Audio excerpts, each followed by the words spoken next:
A reading from the Holy Bible, New American Bible, Genesis chapter 25.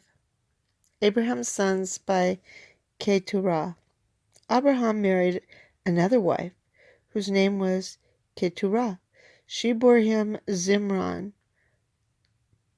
Jokshan, Medan, Midian, Ishbak, and Shua.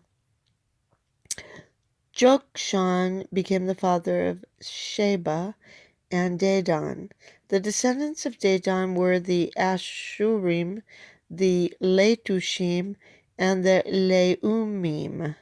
The descendants of Midian were Ephah, Epher, Anok, Abida, and Eldah. All of these were descendants of Keturah. Abraham deeded everything that he owned to his son Isaac. To his sons by concubinage, however, he made grants while he was still living, as he sent them away eastward to the land of Kedem, away from his son Isaac. Death of Abraham. The whole span of Abraham's life was 175 years. Then he breathed his last, dying at a ripe old age, grown old after a full life, and he was taken to his kinsmen, his son Isaac and Ishmael, buried him in the cave of Machpelah, in the field of Ephron, son of Zohar, the Hittite, which faces Mamre, the field that Abraham had bought from the Hittites. There he was buried next to his wife Sarah. After the death of Abraham, God blessed his son Isaac, who made his home near Be'er Hairoi, descendants of Ishmael. These are the descendants of Abraham's son Ishmael, whom Hagar the Egyptian, Sarah's slave, bore to Abraham. These are the names of Ishmael's sons, listed in the order of their birth: Nebaioth, Ishmael's firstborn; Kedar, Adbeel, Mibsam, Mishma, Duma, Masa, Adad, Tema, Jetur, Naphish, and Kedemah.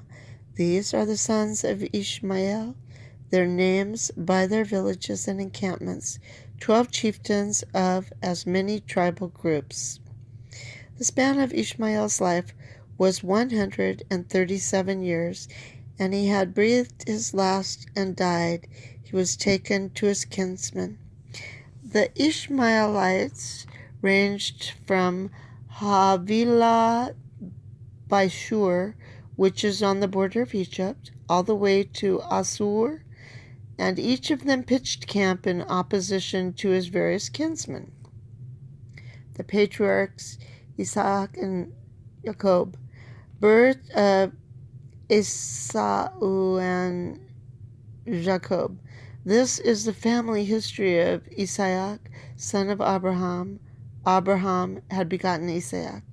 Isaac was 40 years old when he married Rebekah, the daughter of Bethuel, the Aramean of Padan Aram, and the sister of Laban the Aramean. Isaac entreated the Lord on behalf of his wife, since she was sterile. The Lord heard his entreaty, and Rebekah became pregnant, but the children in her womb jostled each other, so much that she exclaimed, "If this is to be so, what good will it do me?" She went to consult the Lord, and he answered her, "Two nations are in your womb. Two peoples are quarreling while still within you, but one shall surpass the other, and the older shall serve the younger." When the time of her delivery came, there were twins in her womb.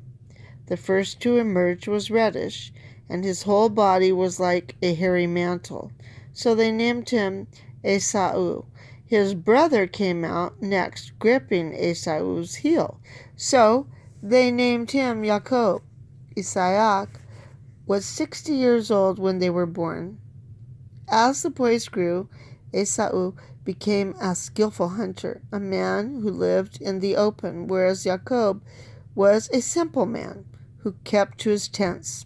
Isaac preferred Esau because he was fond of game, but Rebekah preferred Jacob. Once, when Jacob was cooking a stew, Esau came in from the open, famished. He said to Jacob, "Let me gulp down some of that red stuff. I'm starving." That is why he was called Edom. But Jacob replied, "First give me your birthright in exchange for it." "Look," said Esau, "I'm on the point of dying. What good will any birthright do me?" But Jacob insisted, "Swear to me first." So he sold Jacob his birthright under oath. Jacob then gave him some bread and the lentil stew, and Esau ate, drank, got up, and went his way. Esau cared little for his birthright.